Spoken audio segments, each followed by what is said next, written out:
Avec son tout premier album au titre éponyme Prends mon cra, Manon Lélé s'offre sa toute première tournée européenne en juin 2003. 18 ans après, l'artiste Zouglou réside toujours en France. Est-ce qu'il continue de faire la musique? Quelles sont ses activités, son parcours et bien les sujets inhérents à sa vie? Voici un peu les différentes thématiques que nous allons pouvoir aborder lors de cette interview. C'est ma porte d'entrée en Europe, au fait. C'est mon canal d'entrée. Donc, je ne peux jamais, mais pour rien au monde, tâcher dans la soupe du Zoulou. Et c'est quoi cette activité, justement? Quel ouais. Vraiment que quel ouais.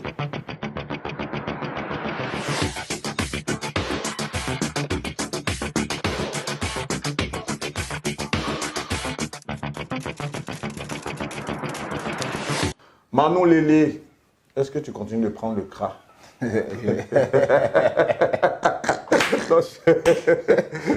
Est-ce que tu continues de prendre le cra? Sacré ouf.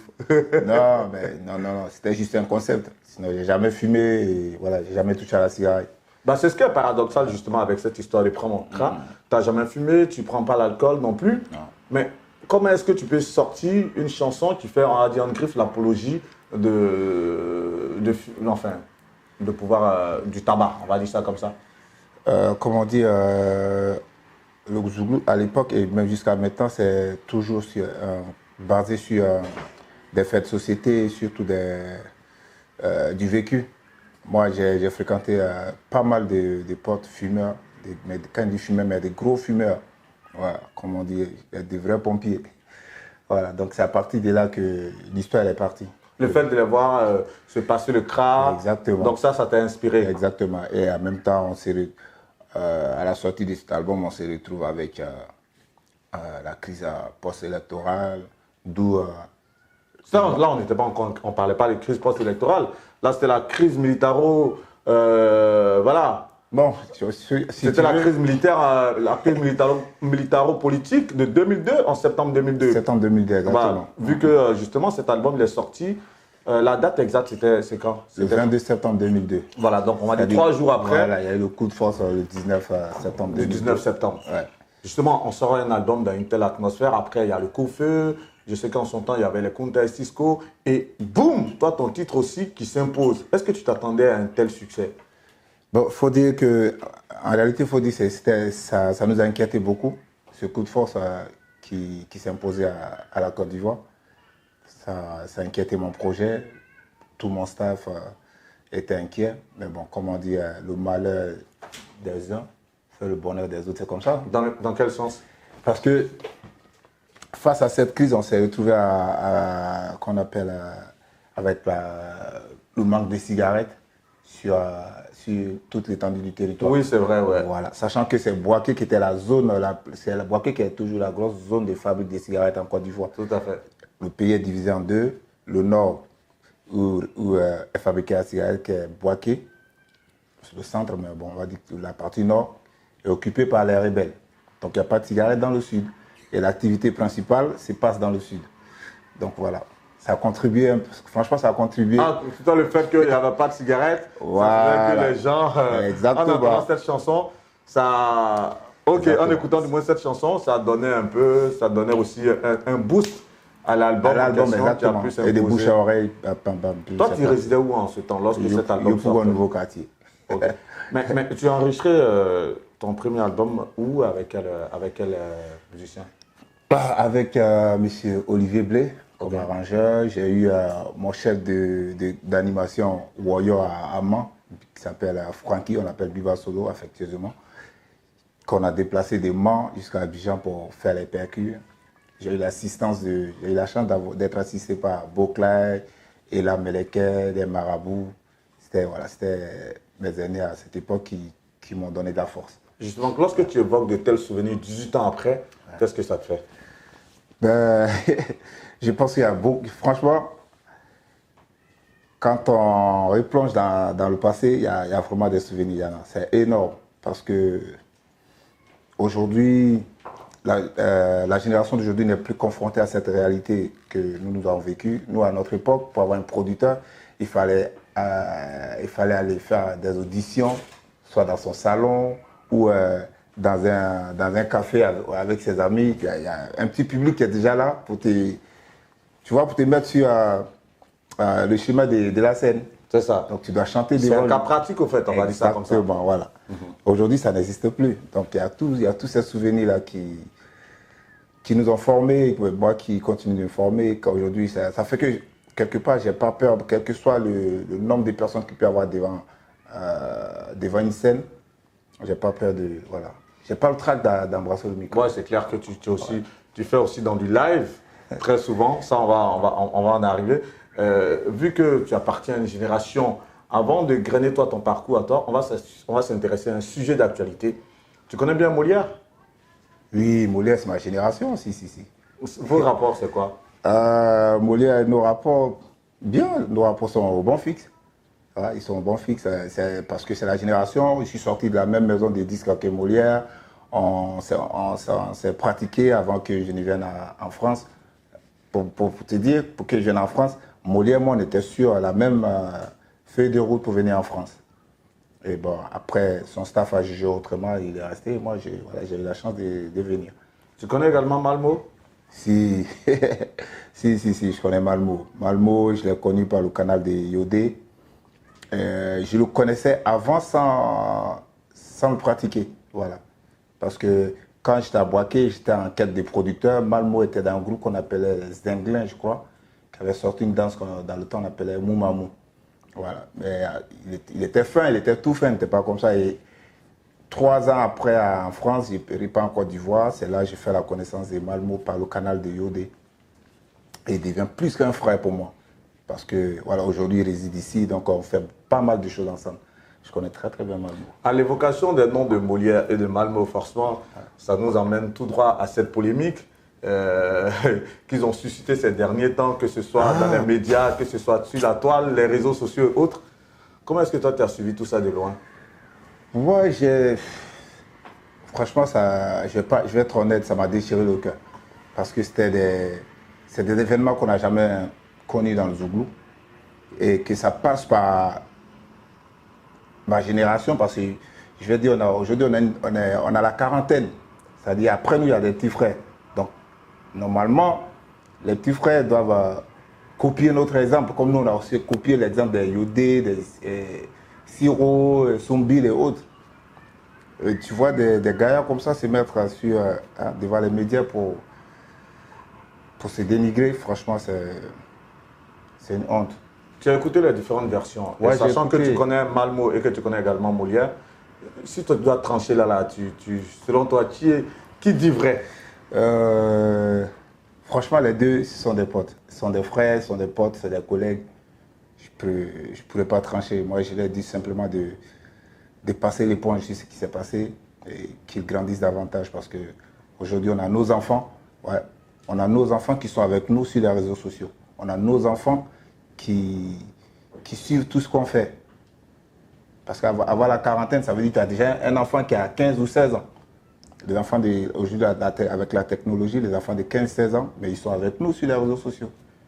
Donc, pour des pères de famille comme ça, aller se mettre à plat, non. Je ne pourrais pas prendre des partis pour juger, mais...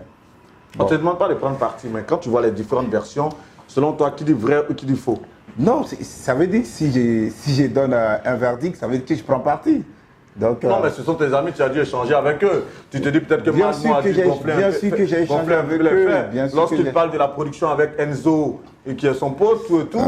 Attends, tu as ta petite version de l'histoire quand même. Non, moi, je souhaite qu'on parle de mon actualité qui nous amène là ce soir parce que... L'actualité, justement, c'est Malmo et Molière. C'est vrai qu'il y a le parcours de Manu Lélé auquel on va s'intéresser. Il y a ce que Manu Lélé fait comme activité. Ça, c'est des sujets qu'on va forcément aborder. Ouais. Mais on te demande de te prononcer sur tes compères. Non, j'ai parlé avec eux. J'ai parlé j'ai pas pu avoir Molière directement, mais j'ai parlé avec son manager. On a bien échangé. Tout comme Malmo, lui, quand je l'appelle à n'importe quelle heure, il décroche. Donc voilà, j'ai échangé avec lui.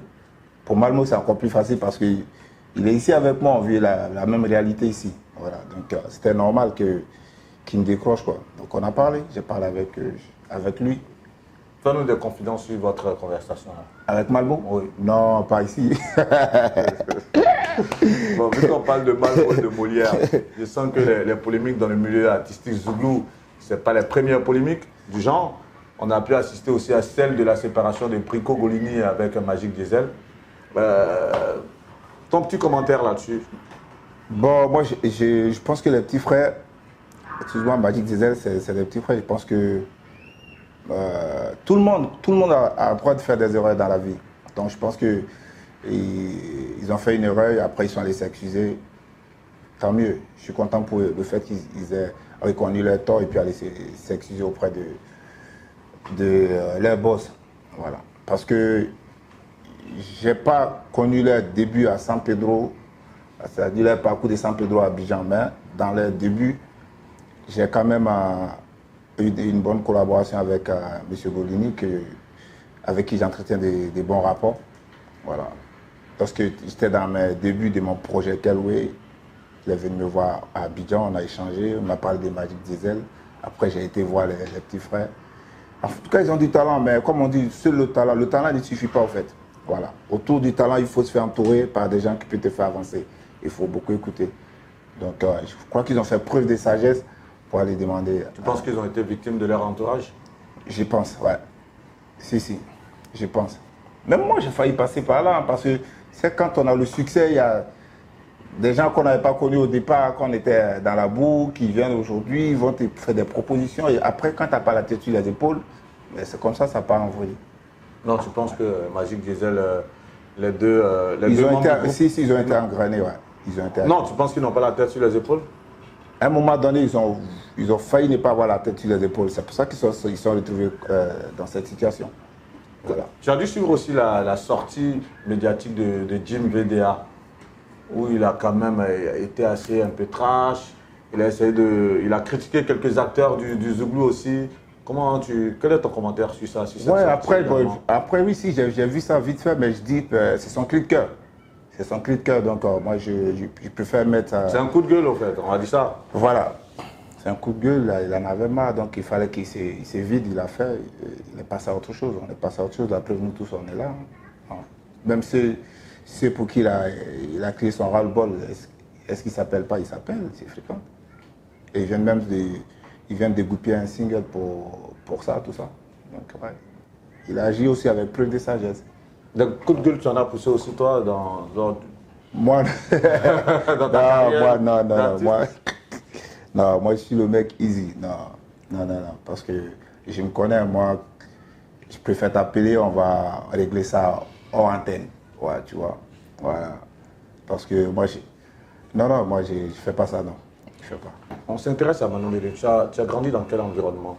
Où précisément? Moi, j'ai eu une enfance très, très, très difficile. Hein. Très difficile. Mais bon, aujourd'hui, alhamdoulilah, ça va. Ouais. Oui, même si ça va. L'enfance difficile de Manon Lélé, elle s'est matérialisée comment? Qu'est-ce que tu as vécu d'aussi dur au point où, pour en parler, tu lances un soupir là? Ça te rappelle trop de mauvais souvenirs? Ouais, ça me rappelle des mauvais souvenirs parce que je n'étais pas un élève aussi brillant, comme on dit. Je n'étais pas parmi les 10 premiers, mais je n'étais pas parmi non plus les 20 derniers. Voilà, j'étais quand même à ma place. Voilà, j'étais à ma place. Depuis l'école primaire, j'étais déjà leader, j'étais des chefs de classe. Hein. Maintenant, ici en France, on dit délégué de classe. Voilà, j'ai été chef de classe jusqu'en classe de CM2. J'étais un vrai leader. Je pense que après ça, quand j'ai rentré au lycée, j'ai perdu ma mère parce que ma mère elle était tout pour moi. Donc après, ça a été un gros choc pour moi. Et voilà. Du jour au lendemain, je me retrouve à l'aventure à l'âge de 14 ans. 14 ans, j'ai dormi sur des tables au marché. Cette aventure, tu l'as vue où? Quand tu dis ma mère est décédée, vous viviez où? Et après ton aventure, c'est où? À Divo, j'étais à Divo. Okay. J'étais à Divo dans une cour commune. Parce que mon histoire de cour commune, il ne faut pas les gens pensent que c'est. Les gens peuvent me la raconter. Non, c'est du vécu. Mais en même temps, ça forme, quoi. C'est le béaba, comme on dit. Voilà. Donc après, je tente de sortir de là parce que je ne supporte pas, je ne peux pas rester. J'avais déjà essayé de tracer mon petit bonhomme de chemin à l'école avec des potes et tout. Et du jour au lendemain, je vais me retrouver au village. je décide de partir à l'aventure. Ouais. Ah, donc vous êtes dans une cour commune à Divo, ta mère décède et ton papa décide que toi tu retournes au village, c'est ça? Ouais. Ah, donc tu te retrouves à quel âge? À 14 ans, à aller faire des buts d'igname, à aller défricher la forêt. Ouais. Ça, tu as vécu ça, tu l'as fait pendant combien de temps? Ah, ben, je dis de mon CP jusqu'en classe de lycée, parce que même quand j'étais au lycée, pendant les vacances scolaires, on se retrouvait au village. Hein. On n'avait pas de. On était comme n'étant pas fils d'eux ou cousin d'eux ou petit-fils d'eux, nous, directement les vacances, c'est au village. Voilà. Mais on se plaisait bien dedans, c'était bien, parce que tu avais toute cette chaleur familiale et tout. Mais après, quand tu perds un parent qui, voilà, qui était ton socle, voilà, ça fait un choc. Donc après, je décide d'aller à l'aventure pour essayer. Et là, ça n'a pas été. Et là, tout c'était où facile. maintenant? Tu t'es retrouvé où? Je me suis retrouvé à la gare routière à Djamé. Ah, donc l'aventure, tu décides de venir à la capitale, à Abidjan. Ouais. Et quand tu arrives à Abidjan, Je descends chez un tonton ok. et ma cousine elle me regarde droit dans les yeux comme ça, elle me dit, toi, je vais au travail, quand je reviens, tu vas faire ta valise et tu pars où tu es quitté. Je n'ai pas dit une autre personne, hein, ma propre cousine, elle est encore en vie. Mais bon, tout ça c'est du passé. Quand j'ai C'est un regardé. témoignage que tu fais au fait. Voilà, Donc quand tu en parles, il n'y a pas d'amertume, c'est clair. Voilà. On aimerait Quand bien. je jette un regard dans le rétro, Ouais. ça me fait rigoler. Je dis, bon, tout ça j'ai pardonné. Je dis, peut-être qu'elle ne savait pas ce qu'elle faisait. Tu vois. Et après ça, dans le transport, effectivement, je pars de la maison, je ne peux pas repartir au village. Je me retrouve à la gare routière. J'ai fait ce qu'on appelle tanti-bagage. Coxet, Niambro, tout ça. À la gare routière, c'est vraiment l'éducation de la rue. Hein. Voilà. Il faut l'accepter, puis il faut assumer. Tu prends des coups de ouf. Mais tout ça, ça ne m'a pas conduit vers un autre chemin, quoi, qui pouvait m'amener soit en tôle et tout, non. J'ai pris des coups, mais je suis resté droit dans ce secteur-là jusqu'à ce qu'un jour, j'ai décidé de quitter Abidjan pour aller au dîner. Je pars au dîner, c'est comme ça que je suis accueilli par... Avant d'être accueilli par le grand frère de Tikenja, j'ai tapé au moins 2 semaines. 2 semaines, jour pour jour, je dormais au marché. Je partais prendre mon bain, je dois appeler ça un bain, à la mosquée. À cette époque, je n'étais pas encore musulman. Ouais. Les soirs, je vendais des journaux pour un monsieur. C'est un truc qu'il n'y avait pas au dîner. Les journaux, genre les mecs à la gare routière qui vendent des journaux dans les compagnies de transport. Et c'est comme ça que le grand frère Tikenja, il me regarde, il me dit, toi, tu ne viens pas d'ici, tu viens d'Abidjan. Je dis oui. Et il me propose, et ça te dirait si on te propose un dortoir et puis un autre taf et tout. C'est comme ça, c'est parti mon histoire pour que je rentre dans la famille des Tiken. Attends, excuse-moi. Parce que là, je ne comprends pas bien. Tu quittes Abidjan, tu débarques encore à Djéné, tu connaissais personne? À Djéné, je connaissais quelqu'un, c'est-à-dire mon beau, de marié à ma grande soeur, mais sauf qu'ils étaient retirés d'Odiené.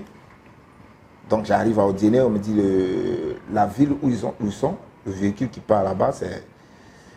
À cette époque, il n'y a pas de téléphone mobile, rien. Un téléphone fixe, il faut avoir de l'argent déjà pour appeler. J'appelle, on me dit, ah, il est parti en mission, il n'est pas là. Donc,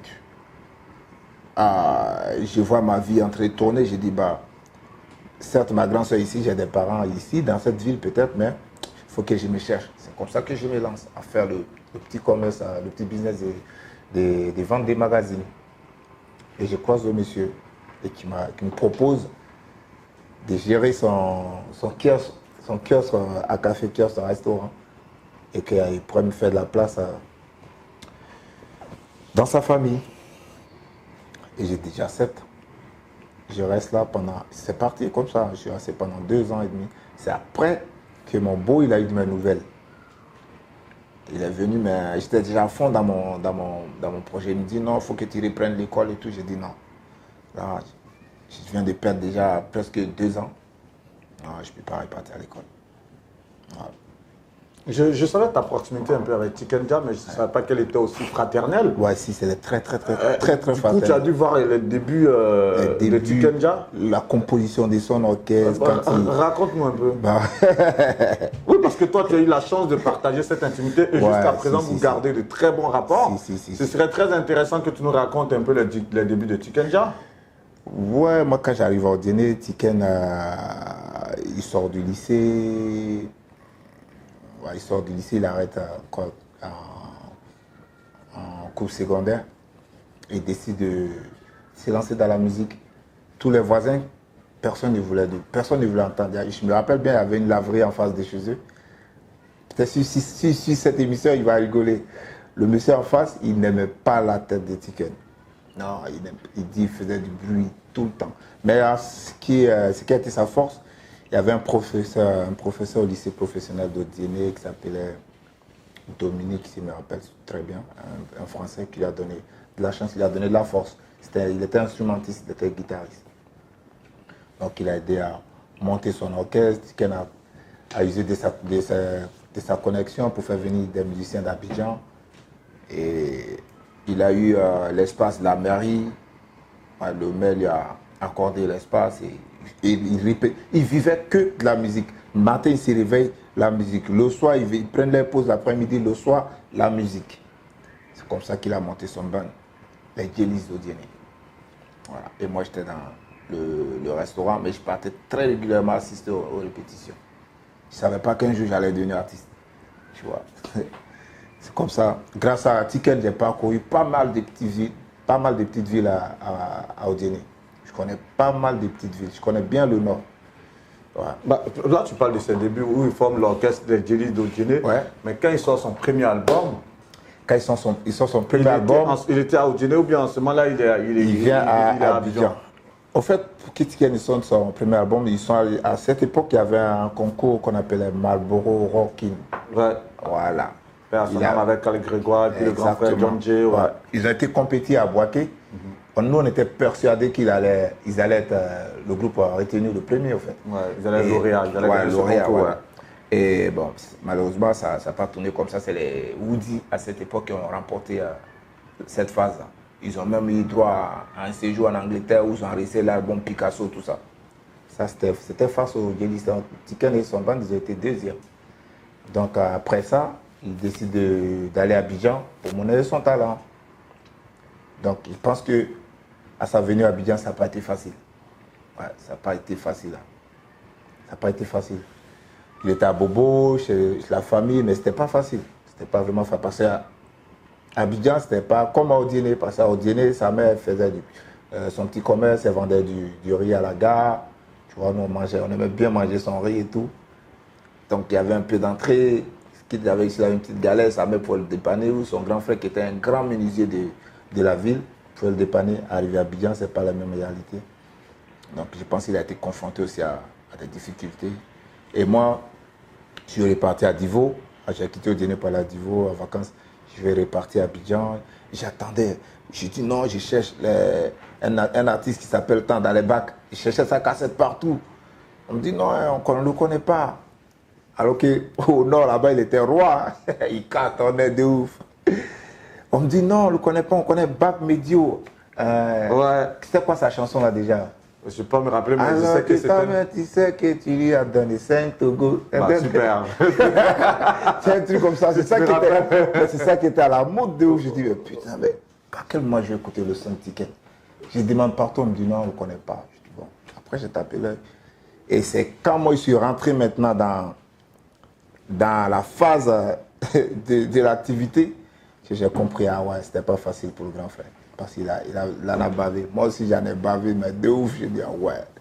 Quel regard lorsqu'on a partagé, on va dire, les débuts d'une superstar comme Tiken Jah, qui tourne aujourd'hui sur pas mal de festivals dans le monde entier.